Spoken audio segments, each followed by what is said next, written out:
kapag moody si tatay o si nanay, pwede rin maging moody ang anak. How true na may epekto sa batang emotions na ipapakita ni na inay at itay. Syempre, di ba? Mini-mirror kasi nila eh. Tama. Di ba? Kaya ikukonsulta natin yan kay Miss Olivia Lu Yao. Siya po ang isang family education and empowerment consultant. Good morning, ma'am! Good morning, guys! Good morning! Sakto rin pala yung guest natin, ma'am. Family, family expert. At narinig naman niya yung tayo very emotional and bothered sa mga nangyayari ngayon sa mundo. Sa mundo. Actually. Oo. Pero ito muna, may isang article na nagsasabing maraming factors ang nakaka-apekto sa development ng mga bata. Gaya lang na mood ng kanyang magulang. O, pakipaliwanag po.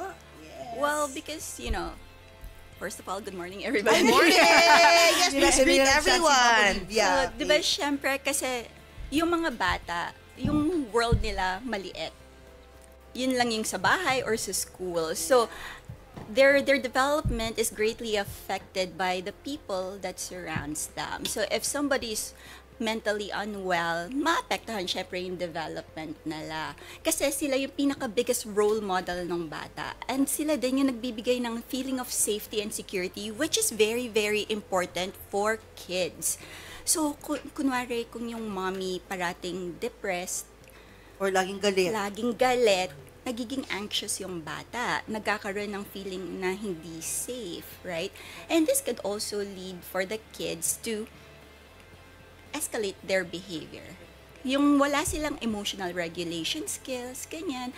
Or pwede naman na okay yung mommy, pero yung daddy dahil super stressed pag Mainitin yung uwi. ulo. Yes. Diba? Yes. So, pauwi pa lang yung daddy niya, alam niya na pauwi na si daddy. Anxious na. So, nagkakaroon ng great effect sa bata, yung moods ng parents. Oo, talagang importante pag-usapan ito kasi sometimes sa sobrang busy natin, hindi natin napapansin yung ugali natin, di ba? Lalo ng mga partner natin na laging agitated at kung ano-ano pa, that it could rub off. Sabi nga ng mga Gen Z ngayon I didn't ask for that energy. Oh! May ganun sila. Di ba? Parang, are you trauma dumping on me? Trauma dumping di ba? term talaga. Oo, hindi lang trauma dumping or parang I didn't ask for you to be, kumbaga hindi ako Gen Z yan, Gen Z. hindi ako nag-warrant na ganyan yung ugali mo around me. Parang hindi kita pinayagan. Did you even ask permission? Di ba, ganun sila. Parang ngayon, yung generation ngayon, hindi ka basta-basta pwede mag-open up ng problema mo. Kailangan kumatok ka muna, preno muna. Kumatok, or hindi ka pwedeng, di ba, parang high, energy, ganyan, pwedeng napapagod sila sa'yo. That's true because the generation today have more awareness, right? Kasi Book.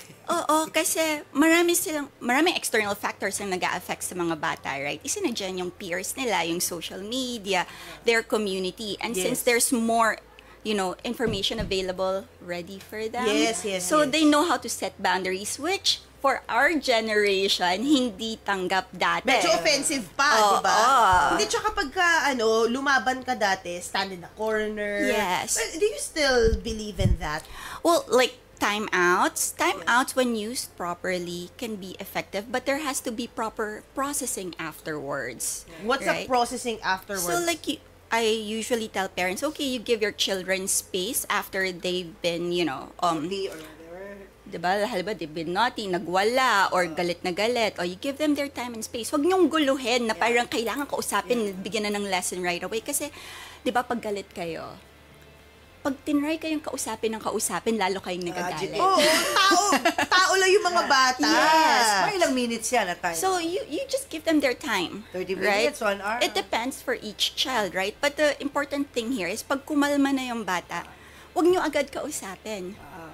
Mga wait kayo mga 3 minutes. Meaning wala na yung mga ganun. Or let the child come to you. Ibig sabihin, okay na Pwede siya. din, right? Gutom na. So you May communicate. kailangan na. Okay, when you're Gutom calm, na ako, mami. when you're ready, we can talk, right? Yeah. But then afterwards, you process them. You ask them about how they felt, bakit ganun yung naramdaman nila, and then what can you do afterwards? So the processing afterwards is really important. Unlike when we were growing up, nagalit tayo, tapos parang wala lang, parang we don't even know how to approach our parents afterwards. Tapos parang, Saka wala yung term sa anxiety, depression, wala yun. yes. So, mga go figure. Oo, Yeah. kami emo lang ang naabutan ko eh. Yung word na emo. Actually, ko na emo na. Emo yan eh. Most of the time, I hear parents, what do they have to be depressed about? I give them everything, diba? Pero what about the child's emotional well-being?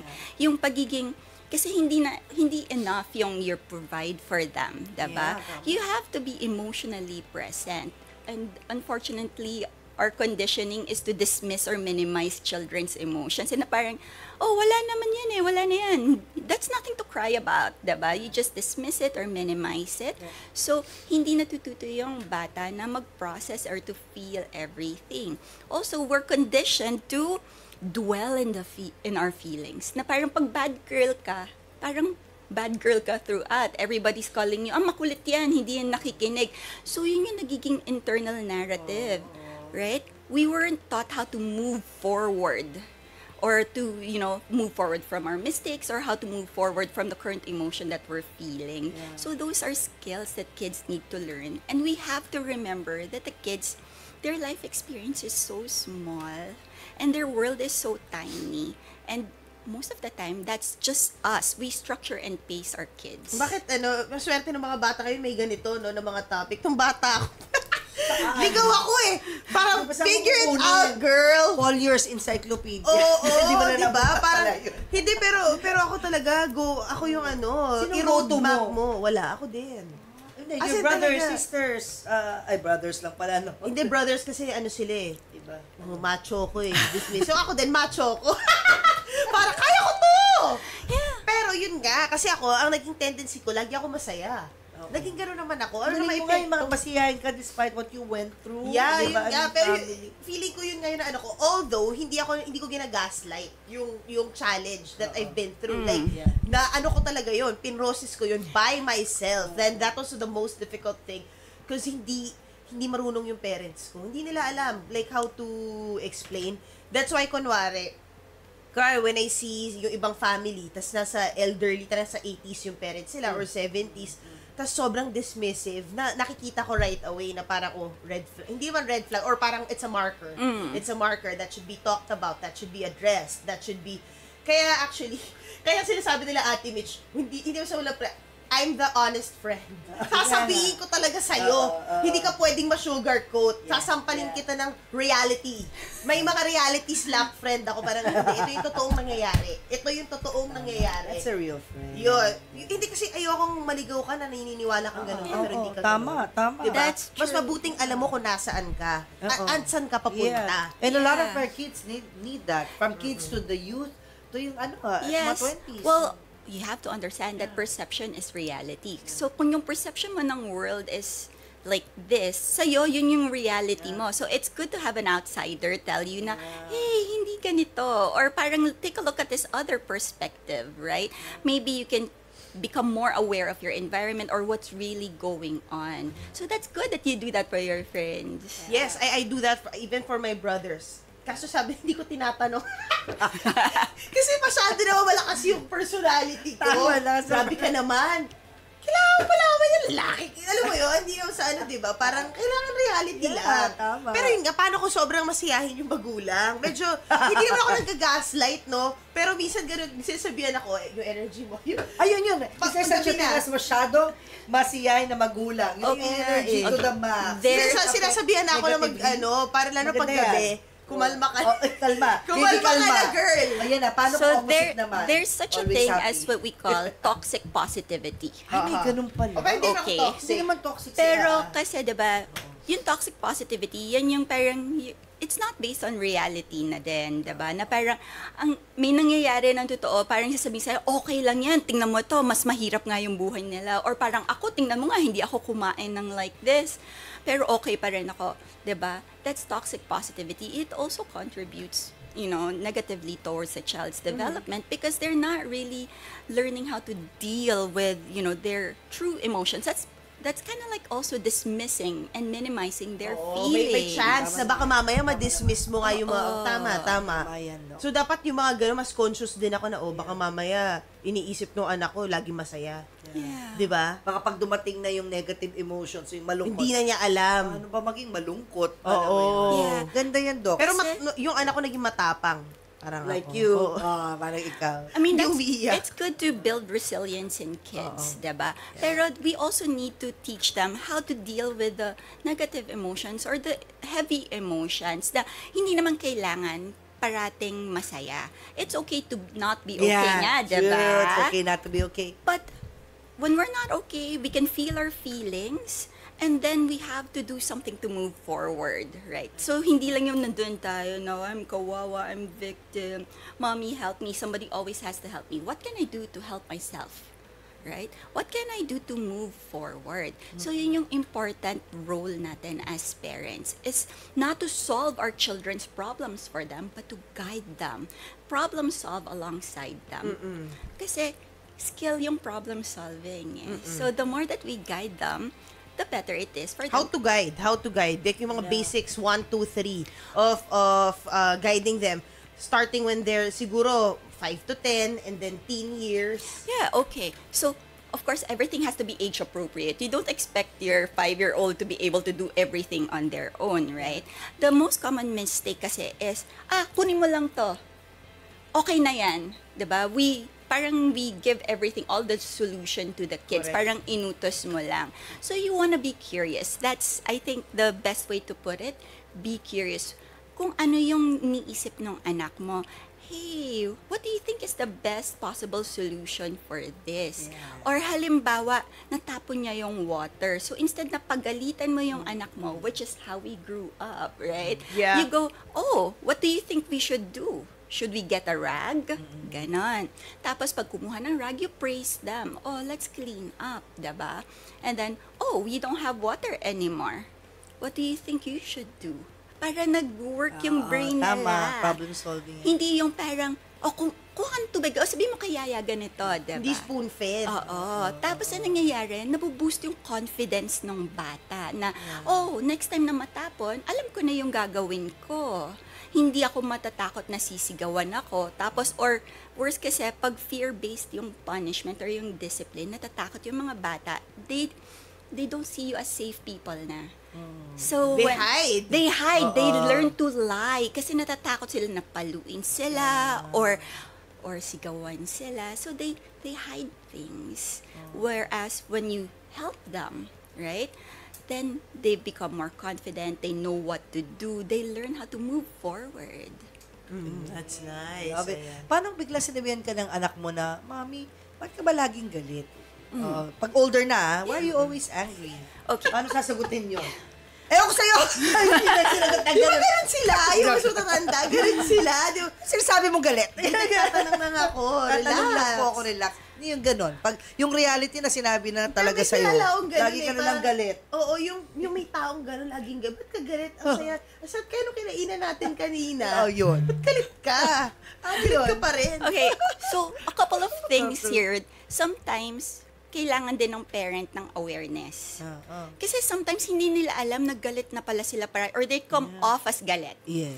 Sometimes hindi nila alam yung tone pala nila is parating galit kasi yun yung conditioning nila. Lumaki sila sa bahay na parating sumisigaw, na maingay. So, My yun gosh, yung the normal energy! sa kanila. Okay, so... Signing off. Gen Z. Signing off, guys. Didn't ask for this.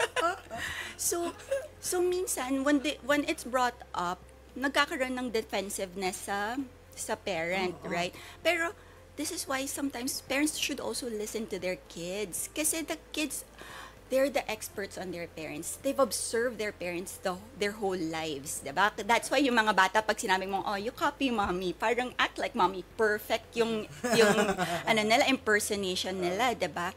So awareness, there has to be some awareness. Pag na-bring up, you think about it. Talaga bang sumisigaw ako? Right? Or parang, Oo. kung ang dami-dami ng taong Sumisigaw ka talaga. nagsasabi, hindi lang one child or one person, then think about it. It doesn't make you a bad person. Yeah. Because you can always learn. All behaviors are learned. That means you can unlearn them. You know Self-awareness lang. what's we have to suggest, parents as well, us included, if we are also we have to reflect, di ba? Pero yung reflect natin, hindi lang basta nagdadasal tayo, etc. Yung yung may introspection. And with that, I think dapat maging aware din tayo kung ano yung mga kailangan nating i-unlearn. Di ba? At kailangan nating aralin to be better people. Kasi lagi tayong, I wanna be the best, I wanna be better, ganyan-ganyan, na sometimes nakakalimutan natin yung ibang aspects. Yeah. Ako may kukwento lang. Yung malilit pa yung mga anak ko, syempre, age 1 to 7, basta hanggang 7, formative years, no? Para akong teacher mag-explain. Talagang, imagine, parang teacher na nasa classroom. So, may tendency na malakas yung boses ko. Parang ganyan. So, minsan sinabi niya, minsan yung lumalaki ng mga anak natin, sabi, Mami, chill, parang laging malakas boses mo. Galit ka ba? Ganun. Nagulat ako.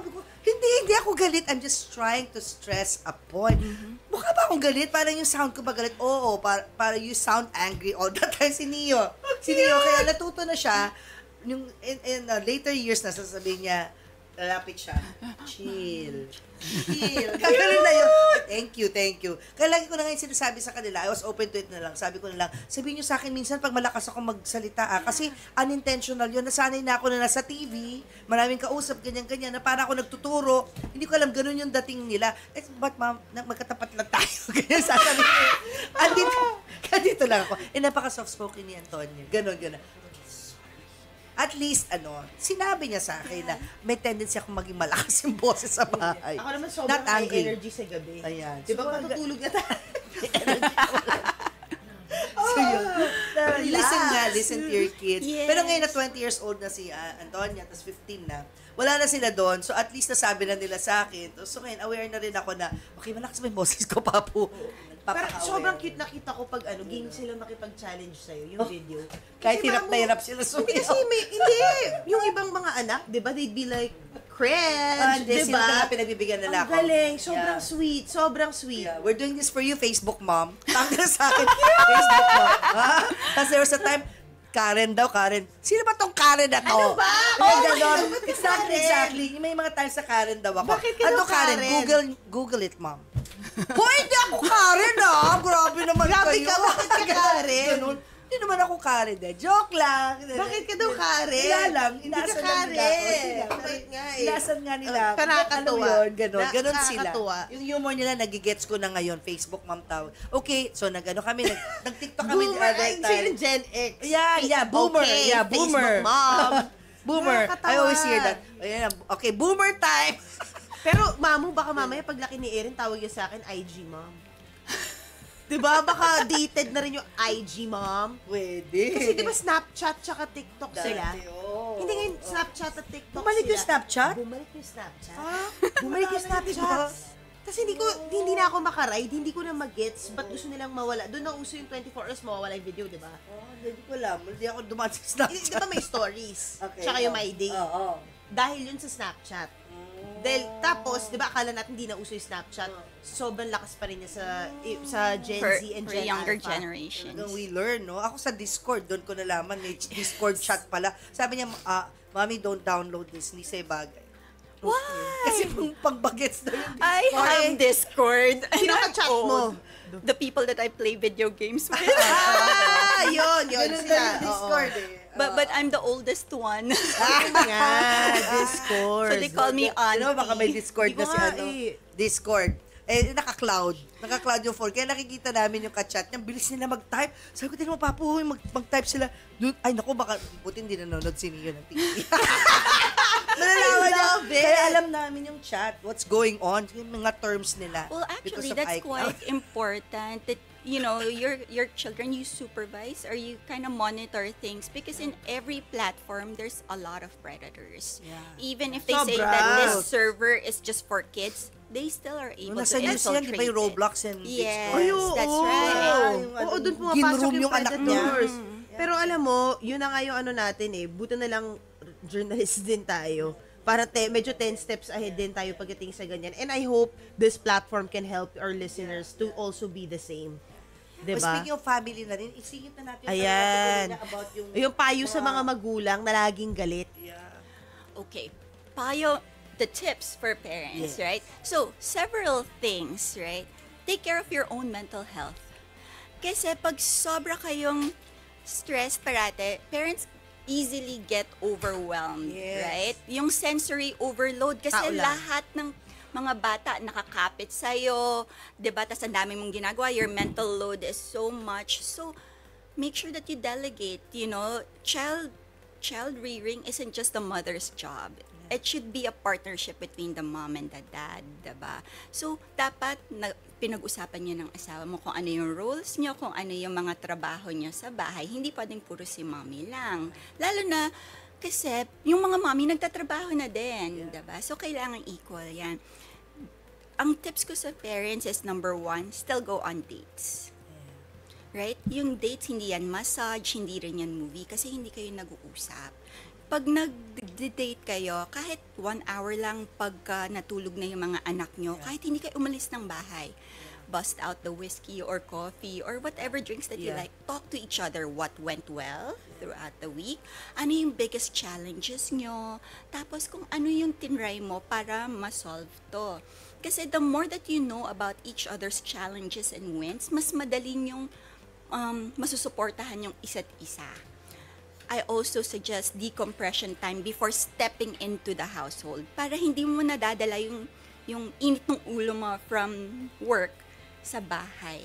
So, yung mga dads, diba, pag uwi mo, doon ka muna sa car for 15 minutes. Labas mo muna, relax ka muna doon. Para pagpasok mo ng house, hindi kayong parang masungit. Oo, gigil. Pag you're ready to help mom out na, tapos if mom has been there the whole day, right? And nakakapagod maging stay-at-home mom. Ay, oo. So, Sobra. I've heard of stories, yeah, so then, after that, pagpasok ni daddy ng house, you say hello, spend some quality time with the kids, right? Mom gets to have a break. Kahit 1 hour lang na parang, let me take a shower. Kasi sometimes, kita mo yung mga anak ang gagwapo. And then the mommy hasn't even combed her hair, and that affects her mental health. Yeah. Diba? She doesn't even look like herself anymore. So take care of your mental health. Put yourself and your relationship a little bit in the forefront. Kasi pag happy kayong dalawa, happy din yung kids Happy wife, mo. happy life. Diba? Kasi pag pareho kayong stressed, it affects your parenting. Yeah. It affects your child's development. So kung you're taking care of yourself and you're taking care of your relationship, mas madaling maging consistent. Mas hindi kayo mag-aaway. So, mas maganda din para for your kids. Kaya ang tip schedule nyo yung good cop, bad cop roles nyo. Kasi kami, ni Julius Dapat walang good cop, bad cop. Pero kami, it works Parang okay, ako ngayon, pero next time, yung pagpapaalala, yung reminder, yes. ikaw naman. Hindi ako na lang lagi nagre-remind, clean your bedroom, clean your ganyan. Kasi mukha na ako sirang plaka. Okay, so si Julius naman next that's time. for me, that's not really being a good cop or a bad cop. That's It's just called being scheduling of what? of scheduling Reminders. of roles, or like, taking in basically who's going to be the enforcer or the implementer for the day. Yeah. Para hindi lahat si mommy. Correct. Kasi minsan ako yung pinaka-stricto Sabi ko, Papo, sobra na ako. Ikaw naman ngayon. Kasi siya yung playful dad Oo. Siya laging jokester, ganyan-ganyan. Kaya tinan mo, parang ako laging kontrabida dito sa bahay. Ikaw naman next week ang kontrabida. Ako naman yung cool mom. Ganun. Papo kasi parang hands up ako dyan, bala ka, ganun. Walang pake. Cool lang. Cool lang siya, cool dad lang. So ako si teacher mom. Which then greatly affects you kasi parang you're being, sometimes you Kontrabida. feel resentful na parang ako na naman yung kontrabida. bad, diba? Yeah. So, there has to be, Pinalaki kasi A ako na good cop, balance. bad cop yung term. Oh, no. Di ba, Gen X So, ganyan. So, pinalaki Hindi na nga uso yun Hindi diba? na uso. Ngayon, parenting in the millennial.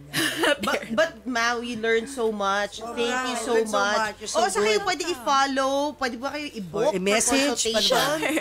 Yes, definitely. So you can follow me on my Instagram. It's Miss Olivia Yao, MS period Olivia Yao, or just search Miss O on Facebook. Do you give see me. talks to I corporate? I do give talks, and I can see you in the clinic also. Wow! Yeah. What's Thank your you so schedule? much. Oh, what's my schedule? Well, I have, I have in clinic days and teleconsult days. Nice. Oo.